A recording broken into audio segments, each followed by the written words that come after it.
కన్నుల జారిన కన్నీళ్ళు తడిపెను దేవుని పాదాలు, ఇప్పటి నుండి నీ కళ్ళు చూచును దేవుని కార్యాలు.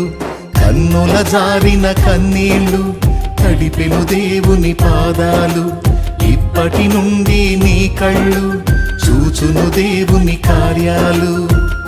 ఉందిలే దీవెనా ఎందుక వేదన, పొందిన